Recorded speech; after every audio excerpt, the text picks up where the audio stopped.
नमस्कार मित्रांनो, जुळून येती रेशीम गाठी या मालिकेमुळे अभिनेत्री प्राजक्ता माळी घराघरात लोकप्रिय झाली.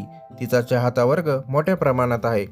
आपल्या सौंदर्याने आणि निखळ हास्याने प्राजक्ताने लाखो लोकांना भुरळ पाडली आहे. मित्रांनो, प्राजक्ता माळी सोशल मीडियावर सुद्धा कायम सक्रिय असते.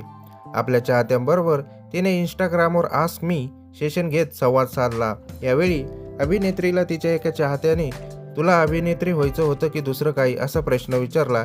यावर प्राजक्ता म्हणाली, रेशीमगाठी मालिका सुरू होईपर्यंत मला अभिनेत्री व्हायचं की अजून काही खरंच माहिती नव्हतं, पण या मालिकेनंतर मला अनेक गोष्टी समजल्या. प्राजक्ताला आणखी एका नेटकऱ्यांनी मॅम तुमचा क्रश कोणी आहे का असा प्रश्न विचारला.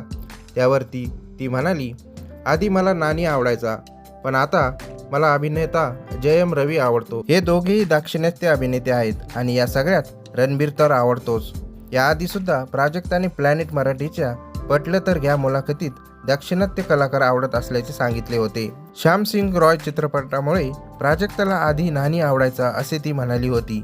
दरम्यान प्राजक्ताच्या कामाबद्दल सांगायचं झालं तर नुकताच तिची निर्मिती असलेला फुलवंती चित्रपट प्रेक्षकांच्या भेटीला आला होता. या चित्रपटात काश्मीर महाजन मुख्य भूमिकेत झळकला होता. आता प्राजक्ता महाराष्ट्राची हास्य जत्रा या कार्यक्रमाच्या नव्या पर्वात सूत्रसंचालकीची जबाबदारी निभावत आहे. मित्रांनो, तुम्हाला हा व्हिडिओ आवडला असेल व्हिडिओला एक लाईक आणि सबस्क्राईब करा.